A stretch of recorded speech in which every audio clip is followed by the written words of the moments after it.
এই জাতিকে রাস্তা থেকে উঠাতে পারে না। এদেশ পেট পুড়িয়ে কারা খায়? জনগণ খায় না আওয়ামী লীগ খায়? এদেশে খুন খারাপ করার পরেও নির্বিচারে তারা রাস্তায় ঘুরে বেড়ায়, বিচার নাই, বিচার করার সাধ্য কারণ নাই, বুক ফুলিয়ে হাঁটে। এদেশের জনগণ হাঁটে না আওয়ামী লীগ হাঁটে? এদেশ থেকে হাজার হাজার লক্ষ লক্ষ কোটি কোটি টাকা পাচার এদেশের জনগণ করে না, আওয়ামী লীগ করে। এদেশের 100 ধর্ষণ করার পরে জনগণ সেঞ্চুরি পালন করে না, বরং আওয়ামী লীগ সেঞ্চুরি পালন করে। এদেশের স্বামীকে বেঁধে রেখে স্বামীর সামনে স্ত্রীকে জনগণ ধর্ষণ করে না, আওয়ামী লীগ ধর্ষণ করে। এদেশের মানুষকে বেঁধে রেখে হত্যা মানুষ করে না, আওয়ামী লীগ করে। তার মানে আমাদের স্বাধীনতা কোথায়? আপনারা জানেন এদেশ কেন স্বাধীন হয়েছিল?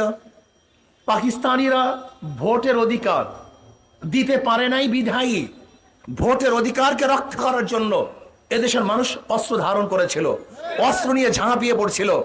আজকে আমি আওয়ামী লীগ সরকারকে বলি, পাকিস্তানের বিরুদ্ধে যেরকম মানুষ ভোটের অধিকারকে রক্ষা করার জন্য অস্ত্র ধারণ করেছিল, ঝাঁপিয়ে পড়ছিল, আজকে আপনি ভোটের অধিকার দিতে ব্যর্থ হয়েছেন, ভোটের অধিকার দিতে ব্যর্থ হয়েছেন।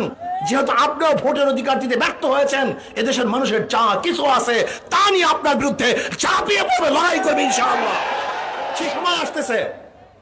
আজকে আমরা কি দেখেছি? উগ্রবাদী হিন্দুরা এদেশের সাম্প্রদায়িক সম্প্রীতি নষ্ট করার জন্য চক্রান্ত করতেছে। আমি মনে করি এটাও মুদি ম্যাজিকের একটা অংশ বিশেষ। মুদি ম্যাজিক কি দেখাতে চেয়েছিল? যে দেশের মুসলমানদের হত্যা করবে, মুসলমানরা তাদের বিরুদ্ধে ঝাঁপিয়ে পড়বে, ওরা নিজেরা মন্দিরের মধ্যে অগ্নিসংযোগ করবে, নাম দিবে মুসলমানদের, এখানে একটা সাম্প্রদায়িক দাঙ্গা সৃষ্টি করবে, ওরা ভোট কাটবে। কিন্তু আমরা খুব সচেতন আছি, আমরা মোদির ম্যাজিক বুঝে গিয়েছি এই হত্যাকাণ্ডের কারণটা কি। আমরা চুপচাপ ধীরস্থিরভাবে সামনে অগ্রসর হচ্ছে। আমরা বিচার চাই। যেহেতু শেখ হাসিনা তো মোদির কাছে কমিটমেন্ট করে চলে আসছে যে আপনি থাকবেন প্রধানমন্ত্রী, আমি থাকবো মুখ্যমন্ত্রী, এই জন্য কথা বলতে পারে না।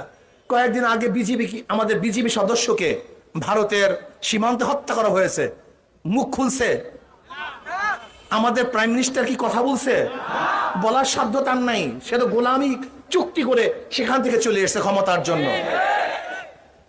কয়েকদিন আগেও আমাদের বর্ডারের মধ্যে আমাদের বাংলাদেশি মানুষকে হত্যা করা হয়েছে, বারবার হত্যা করা হয়, কিন্তু এদেশের প্রাইম মিনিস্টার, প্রশাসন তাদের বিরুদ্ধে অস্ত্র তাক করতে পারে না।